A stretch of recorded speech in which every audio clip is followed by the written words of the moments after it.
Well, super excited to have you all here. This is the first LiveStore office hours. This is a bit of an experiment, but I wanted to just make it a little bit more interactive and go beyond the conversations in Discord on a chat basis to make this a little bit richer and have the opportunity to ask more questions real time and go a little bit more in depth.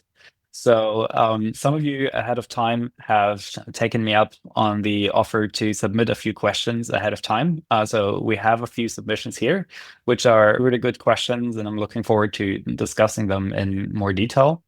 But before that, I just wanted to welcome all of you and also give a few little updates on how LiveStore is coming along. So for those of you who don't have that context, LiveStore started as a research project together with two friends of mine, Jeffrey Litt and Nicholas Schiefer, back then as a project that was called Riffle. And Riffle, there's a brilliant essay written by Jeffrey Litt about this, which was basically the idea like, hey, can we take SQLite and can we add reactivity and use SQLite for not just as a database for like request response, but by adding reactivity, can we actually use it as a replacement for front-end state management systems, like as a replacement for Redux, MobX,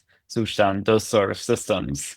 And this is what we started back in 2021 and have been working on. And this research project concluded in 2023, like mid-2023. Jeffrey has wrapped up his PhD. Nicholas, halfway through, had to drop out as he was called by AI. He joined Anthropic as the 40th person. By now, it's over 1,000. So he is been helping those folks out there. But Nicholas has been instrumental on the system as he, before doing this, he was at Apple and built the iCloud syncing system there. And so a lot of thinking has gone into how Riffle is built, and that has ultimately then led to LiveStore. So Riffle was the predecessor to LiveStore and was meant and concluded as a research project with a much smaller scope compared to LiveStore. And LiveStore was then really meant as like, okay, now we have done the research and now let's productionize the system. And this is what LiveStore is then building on top of. And so I've been at this point working on LiveStore for, I think, more than 3.5 years, and it has really come a long way. It's always served as the foundation for the music app Overtone that I'm working on. And over the last year, I've been really working towards a couple of bigger pillars of LiveStore, mainly going from beyond the local state management system with persistence to also tackling a broader goal around syncing. And so this has been what I've been mostly working full time on for more than half a year. And this is what's been currently cooking. If you're following the GitHub repo, let me open that one here. You might have spotted the work in progress 0.3 release. So or pull request. This has been in the works for a bit more than 2 months and will probably stay like this throughout January, just as it's like a really big endeavor here. You already see here more than 10,000 lines of code added. Most of this code is actually like test setups, and so it's relatively modest in change in terms of actual library logic. A lot of it is test logic, but this is a really exciting improvement or an advancement, as it also greatly improves upon the code reuse across the various adapters.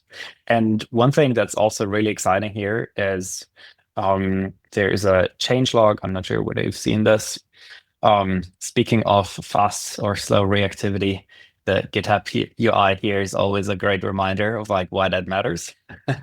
But yeah, I've been also getting into the habit of writing up some change logs, and as I'm working on it. And so you can take a look here. Once the GitHub UI has slowly but surely kicked into gear. Let's see how long this takes. This is, okay.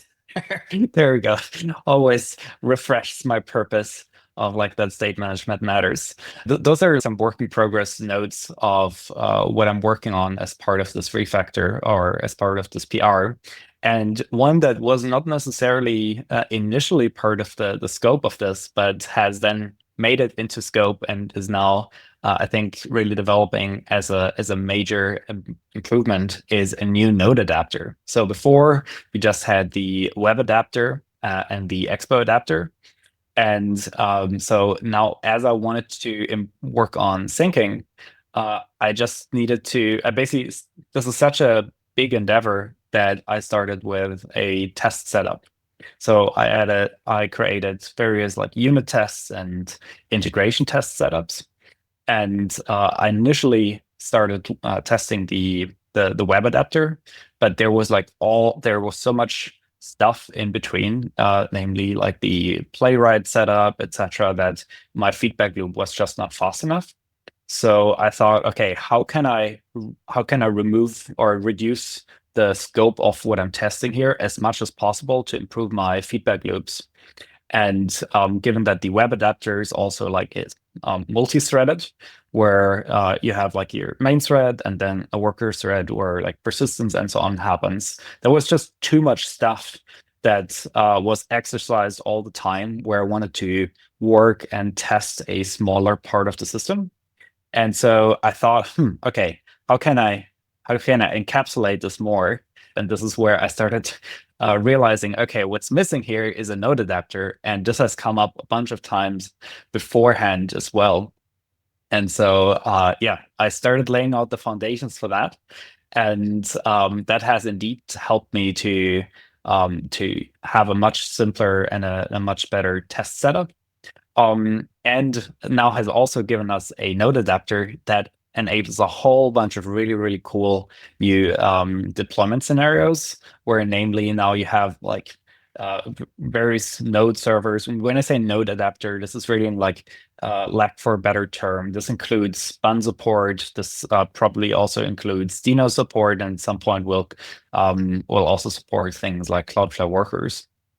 And yeah, now this lets you have a full stack application where server nodes can participate here, can react to Stripe callbacks or various kind of webhooks or sync in data that a client might not necessarily have permissions to.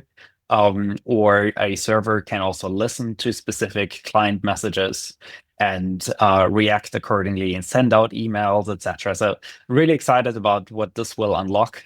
There's a lot more examples that need to be built around this, but I really excited about this, so I wanted to share it with you. And yeah, then the other big one is just continuous work on like laying out the foundations for the sync system that I have in mind. And so a lot of the questions that some of you have submitted are specifically about the sync system. So we'll go further into this. But yeah, just wanted to start with this high level thing. And a couple of other things to also already mention is that the node adapter initially reuses the same SQLite wasm build that the web adapter uses. This was mostly just for me to get going a bit more quickly. Later on, I will probably create bindings for the various native SQLite builds just as they're faster. But for the time being, I was reusing this one and I published this as a separate package, which is now used in the web and in the node adapter. Another thing that I'm not sure how many of you are already also tapping into this, but this is absolutely instrumental for me when I develop LiveStore, just to know whether there are performance regressions, and whether everything is working as intended. So I always use OTel traces to understand what is happening, and if everything that I'm working on is going to plan. So I can show you a quick example of how that looks like. This is something that I'm using on a library level as I'm working on LiveStore, but this is also something that I'm embedding right into the applications, for example, for Overturn. And so having OTel instrumentation gives you trace information and gives you metric information. So, for example, this is from a test. Currently, the test is failing, but this gives you an idea of what is happening. So here, for example, you can see, okay, we have a test set up with two different threads, and on those various threads, you can see what's going on. You can see, okay, how long something has taken. You can also like zoom further into it. And I'm trying to like keep the instrumentation here also like in a good spot that you can better understand, okay, what is going on here? Like, hey, this SQL statement and so on seems to have failed. Ideally, everything is going well in your application, but sometimes things are not going well. And then you're digging through console log, and we have a better approach for this is where like OTel comes in, and LiveStore is always instrumented with OTel. This is something I want to document further, but I just wanted to use this opportunity to also point a bit of attention on it. And yeah, whole bunch of other improvements, always trying to like simplify the API, evolve it, and do so in a way that still like reduces breaking changes. So yeah, maybe before going into all the questions that you've submitted, a good time and opportunity to ask some questions about what we've already talked about here. Just a quick clarification, the Sync CF backend, is that Sync Cloudflare or is that Yeah. so that's in Serve objects? Yeah, exactly. That's where Cloudflare workers with durable objects. Cloudflare primitives here are a really good fit. Like they give you persistence, it's very cheap. It's relatively easy to like self-deploy and for like serverless in the widest sense. And also gives you really nice WebSockets support. So it has all of this, what you need for this out of the box.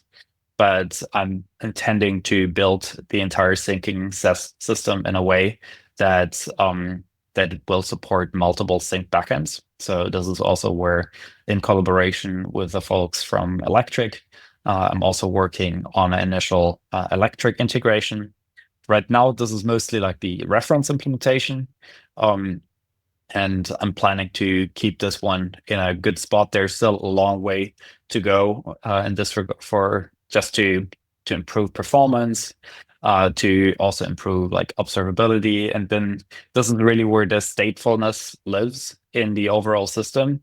So I also want to just make certain life cycles like workflows easier. If you change something, that you can reset it, that you can maybe back it up, re-import, etc. Like all the things that you need when you build like a bigger real application. And this is where I want to put in quite a bit of effort to make this nice, but also have the equivalent capabilities for the other sync backends that I'm planning to support. And so in comparison to the node adapter would be kind of creating a server side client as opposed to a sync orchestrator, or like how would you compare those two? That's a good question. So there's sort of like three dimensions in which I want to make LiveStore kind of pluggable in a way. One dimension are the adapters. It started with the web adapter. Then we have then we added the Expo adapter, and now there's the Node adapter. So historically, there was also a Tauri adapter. but that one fell a little bit behind just because there were like various paper cuts with Tari, and I just didn't have enough time to fully keep it up to date. But as soon as someone has like a real use case for it, as demand grows, that's certainly something that I want to pick up again, as well as a electron adapter.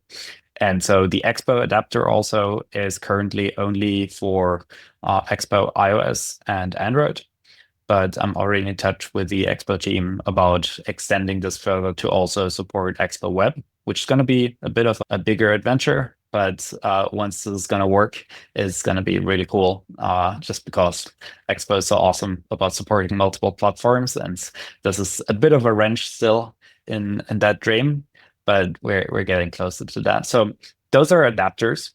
And adapters, longer word for that is basically a platform adapter. Um, so another part is a sync backend.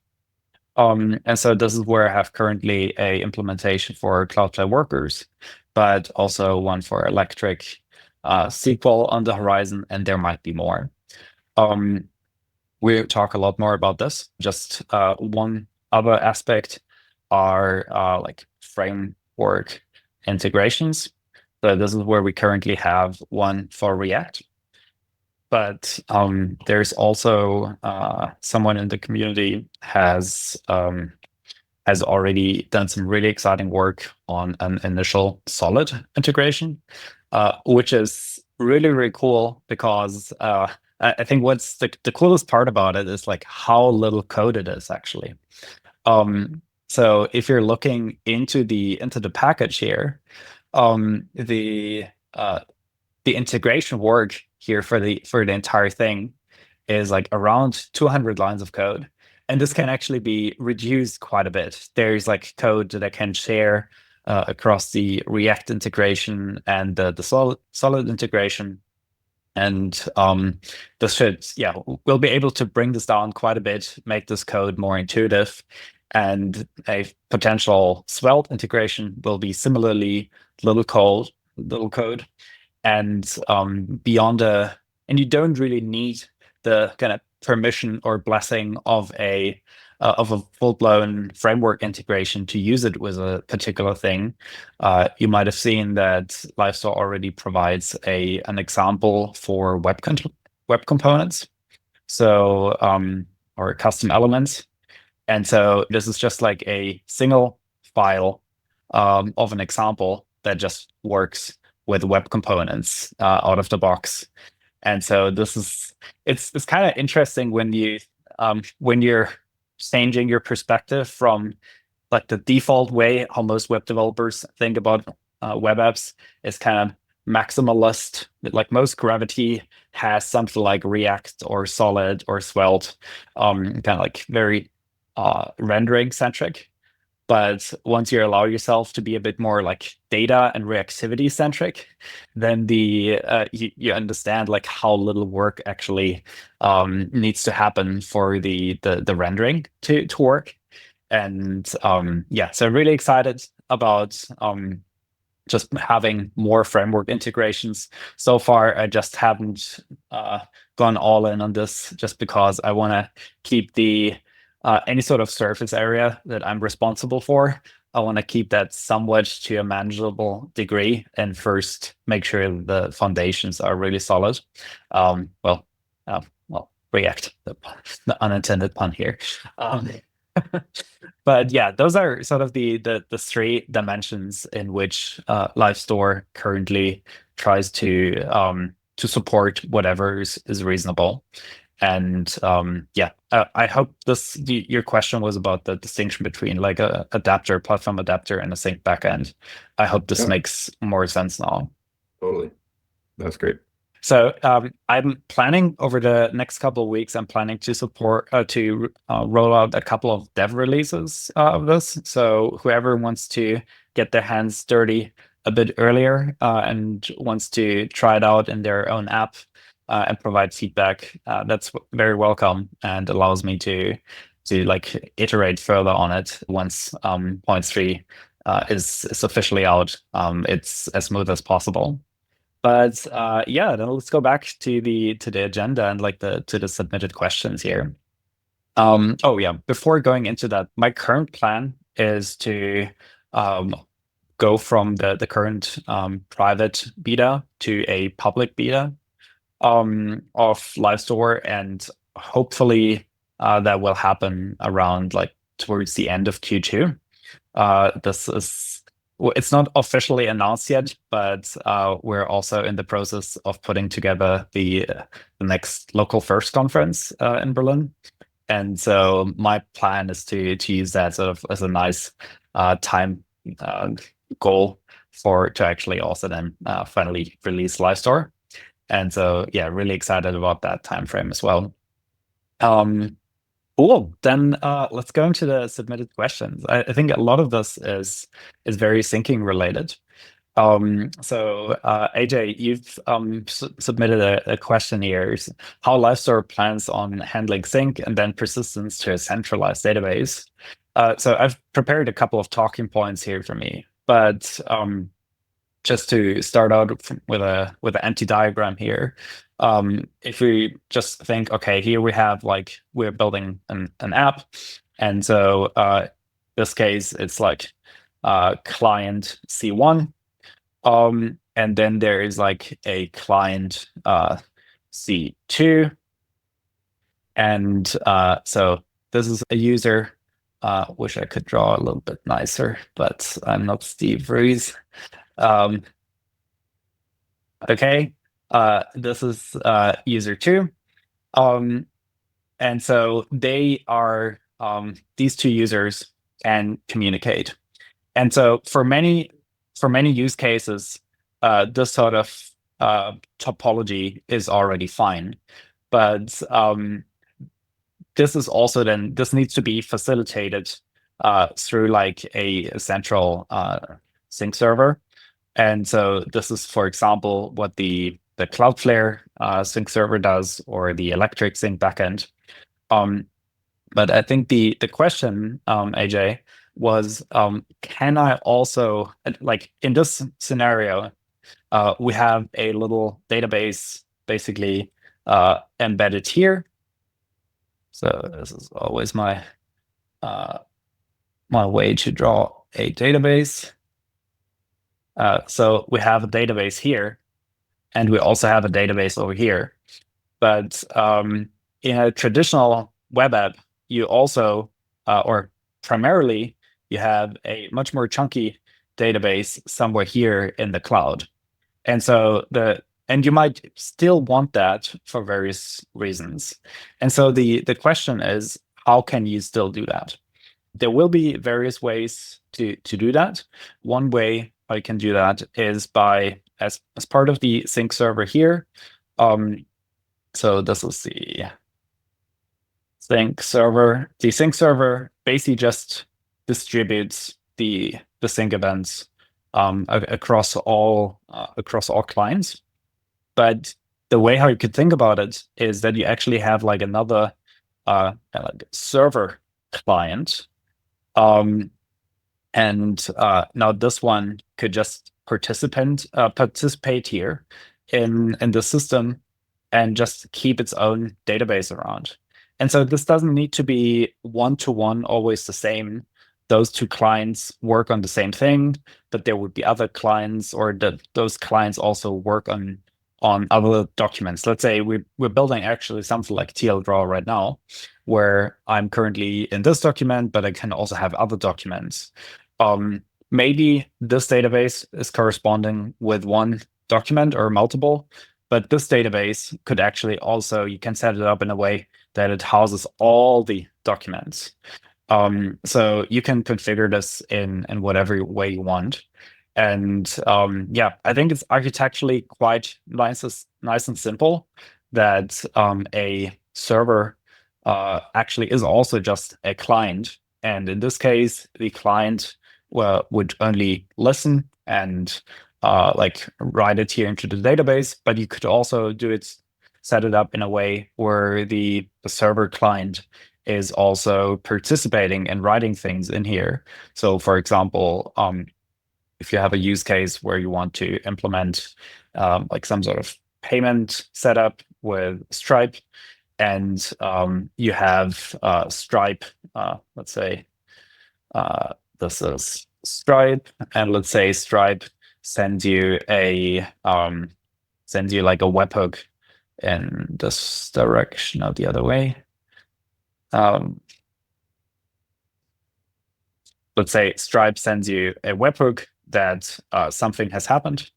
Now the server client can also like emit the corresponding message here, and now all the clients are aware of this, and the client can, for example, react in a way that it shows that the account was successfully upgraded, or that it's no longer being paid for, or however you want to set this up. This can basically go read only, write only, read write. This can be a fully fledged client that just happens to be possibly more privileged on the server. I think this was one aspect of the question. You can also go about it in a different way. I just need to make this a little bit more nice to work with. But right now here, for example, this would just use the node adapter. So let's say this is a web app. Maybe this is a mobile app. This one would use the Expo adapter. This uses the web adapter. This is using the node adapter. So this would be one way. Another way could be that under the hood in the sync server, you have basically an event log of all the messages. So here, those are the messages. This is similar to how, if you've already built something with LiveStore, you've like designed your mutations, or you've used store.mutate.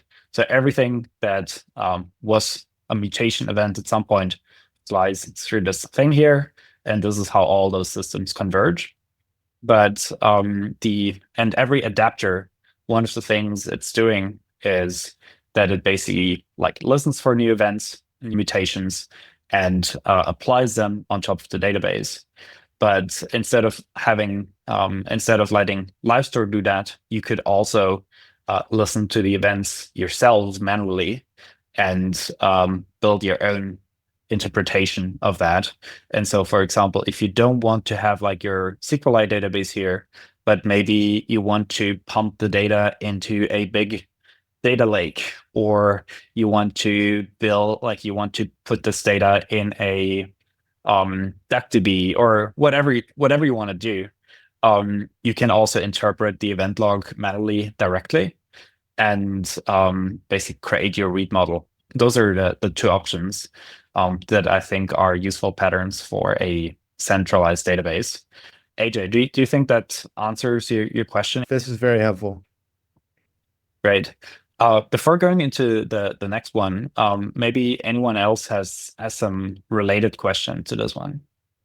Yeah, I was just wondering, with that view where you have the two clients, is it possible, like I think you were saying it's possible for them to have a different subset of the overall data? And is that just like, is there some sort of scoping mechanism already, or is... Yeah, that's a fantastic question. So this is something that is not yet in place in the way how LiveStore was released so far, but that's something that I've been like thoroughly thinking through and speccing out. And so the way how I want, like right now, there's like a one-to-one relationship between your event history and between a read model. What I want to do though is allow you to express that however you see fit. So this will heavily depend on your application use case. But if we're going for this TL draw use case here, this is where it could make sense to scope partition this, chunk it in a way that everything that's related to this particular TL draw document or different pages, it could make sense to scope it down a bit more, or whatever thing you would want to govern through certain like authorization rules. So let's say this page here everyone that I've explicitly invited should have access to this. And so I basically want to support multiple mutation logs or event histories. And you should be able then to like interpret from one mutation history into a given database. And so the way I'm still figuring out the details, what is the most ergonomic way to do that. One way you could think about is that you just have multiple LiveStore instances running in a given app. And so you basically just, as you use a React provider, a React context provider, you would like wrap the various parts of your application in the specific thing, and there can be also multiple ones that are overlapping. That could be one approach. I'm not yet sure about the details, but conceptually, that is how it's gonna work. And this way, it might be that you have for your application, you can use the same pattern for multi-tenancy or for multiple documents in your system, and you might possibly have like millions of those event histories per thing, per customer, per document, whatever you have. And yeah, that is one mechanism how you contain this. And there's going to be some similar mechanics for the actual database. Let's say you have I was recently talking to some folks who are also thinking about building a new email client. And for an email client, you might have like a lot of emails depending on how many emails you receive and send. And this could possibly be more than reasonably fits into like what can even be stored on your mobile device. So you need to chunk it somehow. And this is where you can also use this mechanism, and you can use the mechanism to split this up into multiple read models. And this is where SQLite has a really interesting mechanism that I'm planning to use, which is SQLite attach. I'm not sure whether you've heard about this before, but SQLite attach, this is like a very low-level way to represent it. This doesn't look too exciting, but it is really exciting. SQLite attach basically gives you a way to, similar to how in Linux you can mount and unmount file systems or things. And with SQLite, you can basically bring one SQLite database into another one. So maybe better represented here. Let's say this is let's do this. Let's say this is my my main DB, and then I have like another database which is like emails 2020, and then I have another one for emails 2021, and so on. And so I can basically mount this database inside of this, that it basically it looks and behaves if this database was already in this one. And this can be done without copying things around, etc. And you can join between the content that's in this one. Like it's really, really cool what you can do with this. And that's a mechanism that I'm also planning to support for those sort of larger data use cases within LiveStore. So yeah, there's going to be quite a bit of depth to this, but already wanted to point this out on a conceptual level. Cool, thank you. Awesome. No, great questions. Yeah, and I think the next two questions were also submitted by you. I think Brian, right? Yes, yeah. Perfect. What does an integration with Electric look like? So Electric or Electric SQL over here is a really cool sync engine. They've been overhauling their entire system over the last half a year or so, and I'm really excited how far it has come. They've like simplified the system quite a lot, made it more performant, etc., and just made it easier to work with. Electric can be used for many different scenarios here, but the way how I'm planning to use it with LiveStore is basically if you build mobile apps, web apps, if you want to use LiveStore to build the client-side experience, then I still want to support that if you want to use Postgres on the server, and use electric to do some of the heavy lifting of the syncing around. And then I also want to support that. There will be multiple ways how this could theoretically be done, and I will start with one particular approach where initially the electric setup will look very similar to the Cloudflare setup, where basically here in reality there's also a database in here which basically those events need to be persisted and they live in a database. And this database in reality is like fairly unspectacular. So yeah, those events are listed inside here. And right now there's basically a single table, which is mutation log. This is basically just has a history of all of those mutations, and there doesn't really need to be more than that to support the persistence for the sync server. This is also how the first implementation of the electric sync is going to look like.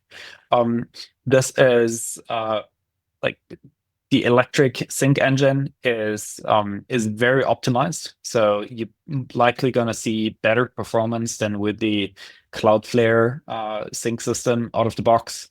They have just, they're excellent engineers, particular in sort of a multi-tenant system where you have multiple of those event histories concurrently. So if you have a lot of those and this needs to all work concurrently, this is where something like electric is really gonna shine. And this will be the first word and the first integration with electric. There are some plans to go than that to unlock some of the bigger benefits of electric as well. Which is basically one thing that's really cool about electric is that they support existing databases. So that you have your Postgres database with like various tables, etc., and you can sync the database as it is into a client. The initial version of the electric LiveStore integration won't quite support that yet, but I am in touch with the folks from Electric and like Walter and so on, who's been one of the masterminds behind all of this. And we're trying to think through like how can we get the best of both worlds, where you can also bring an existing Postgres database through Electric into LiveStore. This is might work relatively easily in under constrained scenarios, but where it gets really tricky is basically when you consider how writes work. So in scenarios where what you want to do is if you want to sync in an existing Postgres database and read only into clients, that's going to be relatively straightforward. And that's something that can be shipped in a isolated way. But where it gets more tricky is if you want to basically have a hybrid approach of having LiveStore, which thinks about its world as those events, and Electric, which thinks about its world as a de facto Postgres database with a change history. How you bring those two together, where you like distributed systems have so many hairy points, and how you do that in a way that it doesn't lead to chaos and misery. That is what needs to be figured out in a very principled and thoughtful way.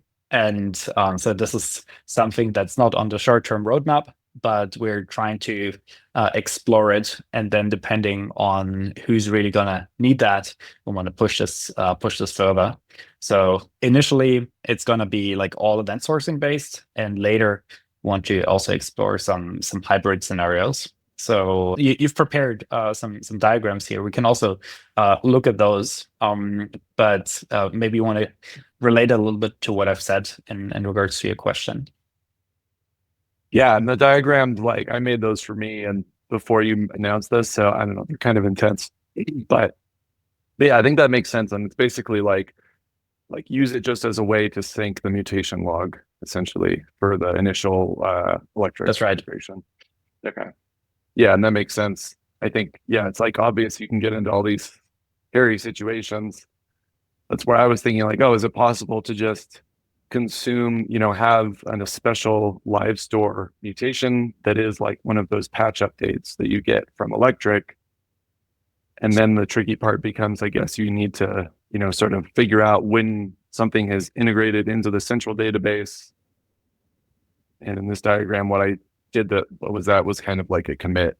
So like you get a message back from the server saying, oh, your mutation's been committed into the database. And now the local client says, oh, okay, I will not reapply that on top of the server state that I'm receiving. Right. Yeah. I mean, this is quite nuanced, and I think it ultimately needs to be seen through the perspective of your particular application. And this is where I also don't want to, even though it's technically possible, I want to be lean rather towards being conservative of not taking up too much scope and surface area.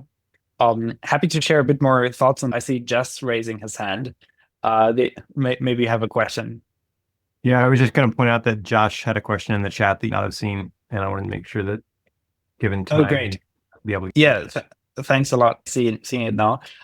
Will raw queries work in 2.0? Raw queries are not going to go anywhere. I'm like, this is why I'm building on top of SQLite, that you can. SQLite is such a gem of software engineering, provides so much power. And I like the architecture allows you to use all that power from SQLite in an unconstrained way. It's basically just that through the 0.2 release that which was released in end of November. This is where I've added like a lightweight query builder on top of it, which gives you a type safe way according to your schema to express some common ways to build a query.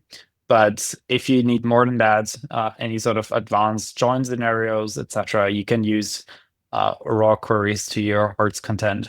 So, but maybe I missed a part of your question, so feel free to chime in. Yeah, I guess yesterday I was trying to do a query without a hook, and then anyway, I just didn't see anything about it, and maybe I just didn't find it. Yeah, so if you're running into any trouble there, happy to follow up and make sure that you get everything working. So the here you see the before and after. I've basically just adjusted the API that you can pass in a query builder object here directly. And this was before, where you would always pass in a query string. And so now I've adjusted it that if you pass in the raw queries, which I think in sort of if you think about the distribution of the number of your queries, there's going to be a lot of very simple queries and a smaller number of rather complex queries. So I've opted the trade-off here that the simple queries are straightforward to use like this. And the more complex queries, you need to create an object here with query and schema. And so if you're new to LiveStore, you might be unfamiliar with why do you need a schema here. But this is basically for the query. This is returning data of a certain shape. And you gotta help LiveStore a little bit of like, hey, what sort of shape can we expect here? As this is like LiveStore internally does all sorts of stuff where it needs to have this information. And the benefit of using the query builder is that this doesn't just build the query, but it's also building the schema. If you're running into any problems in that regard, happy to follow up and help you out with that. Thank you. All right, cool. So I think we're going to talk more about sync engines in general, how it relates to LiveStore, and particularly also how the Electric integration could look like. The initial version will synchronize the event history. Going further than that, I think will be mostly driven by sort of user demand. If someone has a very specific use case, I'm happy to look into it. But this will be the foundation. Cool. Yeah, Just one quick thing. If I wanted to like tinker with that, sync CF would be the thing to look at just as like a reference to be like, start building something on my own or playing with something. yeah, exactly. So I am converging towards a first point where I will release a first dev build. So what I mean by a dev build is that I have here for LiveStore, I typically, one sec, give this a moment. I have this dev channel where I release dev builds once in a while. Typically, before there's a production build, I release a couple of dev builds and send it out to a few select folks who have been asking about a specific thing. And so I will release a couple of dev builds soon, which will provide support for the new sync, the new sync iteration, as well as the node adapter. So this is something that you can then play with, as well as jump on the latest PR and tinker on top of that. The one thing that I just need to, aside from writing all the code for syncing, I also need to write a lot of documentation that explains how all of this is working and meant to be used. But I think one important part here already is that I want to embrace basically Git semantics as much as possible. And so the overall idea here is, even though I've just drawn this here as a single line, you can think about this as two lines actually. And so one is going this way, and one is going this way. And thinking about Git, there's actually this line is literally pull. So in the same way as you do Git pull and Git push, semantically, what LiveStore is doing is it's very similar. So you don't just have this event history on the sync server, but you also have this event history here. And while the client is possibly offline, it can add new events. And so if you work on a Git repo with like some collaborators and you've done some work and you want to push, you might get a message which says like, hey, you need to pull first. And so this is very similar here, where if you before you can push your new work, pull this apart a little bit. Before you can push your new work, you gotta pull first. So in this case, there's also, in case this has happened, so you've been offline while creating some new events, and the sync server also knows of some new events. Similar to what you do in GitLand, you also do here now, or one of the options you have in Git, which is you basically do a rebase.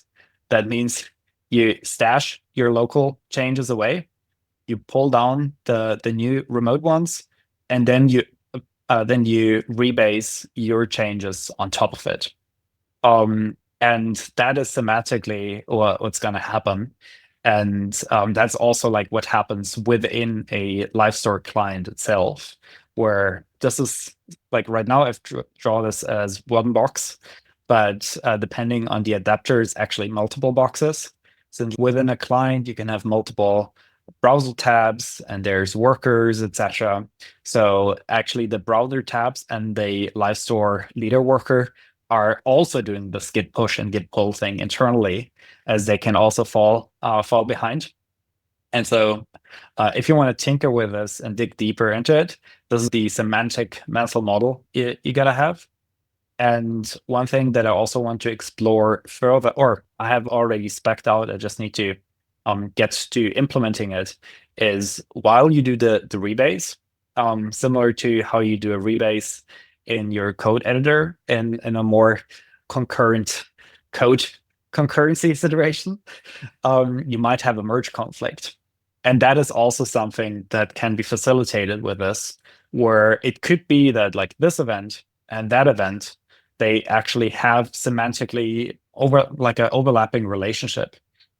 To like give the event meaning, to detect a merge conflict, and then allow you to implement some sort of conflict resolution. And like the simplest conflict resolution, the default one would be last right wins. So basically where you ignore that this one was added and you just run this on top. But you could also say like, oh, actually, now that this is there, like I don't want this in the first place anymore.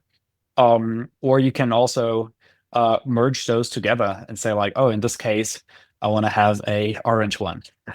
So yeah, this will require quite a bit of depth to explain like to full extent, and I'm planning to do so in a future edition. But just wanted to give you already a bit of a preview on that. And yeah, I'm not sure whether we have enough time to fully go into this one, but I feel like we've already touched on quite a bit of related topics here. So I don't want to Definitely, run yeah. too much over time here, but maybe some of you have some closing quick questions. Can I just ask one follow-up on the rebase thing? Sure. I was just wondering, so how do you have it in mind to undo that thing before you apply the server changes? Yeah. So I can't rewind time now for my drawing here, but basically, I think this looked like this. That this is how it looks locally, and now this thing is going to come in from the server. And so what you're asking is, hey, now the events look like this locally, and in this database is also partially now tinted in this purpley way. Because it has this applied. So how do we simulate going back in time to like this moment here? All right, this was the wrong direction. So how we're currently with our time, we are here, but we want to simulate going back. We want to simulate going back here. Is that your question? Yeah, exactly. Yeah. It's really tricky to implement properly, but there is another really cool SQLite feature that I'm leveraging for this. SQLite has so many tricks that you can use, and you just need to be aware of what they are and how to use them. But there's a SQLite extension called the session extension. And the SQLite session extension basically allows you to keep track of what is happening. So if you run a certain SQLite statement, for example, an insert or an update, etc., this extension basically allows you to keep track of the kind of like a diff of what has happened. So this is called a patch set. And with this given or a change set, and with this given change set, we're basically as we're as we're moving along here and as we're doing stuff to our database, we're recording, hey, what has happened? What is the diff between going from here to here?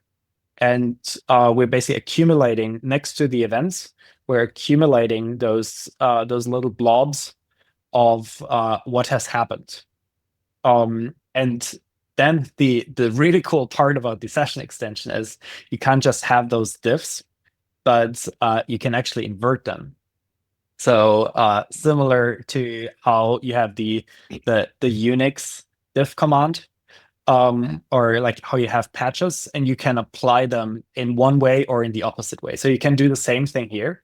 So I basically keep track of those, and then as I want to roll back, I invert them, patch them on top here, and then apply this one, and basically do the rebasing. That being said, this is actually already an optimization, since the simplest thing I could do is basically at this point blow away the entire database, start from scratch, and build it up from scratch.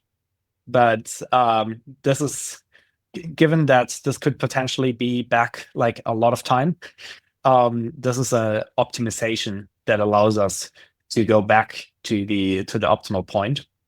And luckily for LiveStore developers who build on top of LiveStore, you don't need to know any of that, how this is working internally, but this is how it's working internally. And this is part of the 0.3.0 release work? That's what I'm planning for. So I have built the various building blocks already. Now it's basically just of like putting it all together.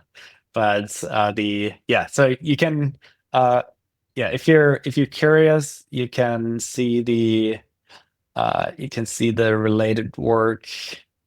This is gonna be a bit painful now to use this. If you're looking closely, you're gonna find all sorts of interesting stuff in here, and the rebase feature is already part of it. To make the rebase work, I actually had to dig quite deep into like C code and create WASM bindings and so on. So there's a whole bunch of good stuff there if you're curious to dig in. Great. I think we've been going for a little bit more than an hour, but really excited about all the good questions we talked about. How do you all feel? Should we do this? Should we do this another time? Maybe in a month from now? Definitely. Very helpful. Cool. Unless there's any more last minute questions, I think we can wrap it here. Thank you so much for coming along. It's been fun. Thanks, Jonas. Thanks so much.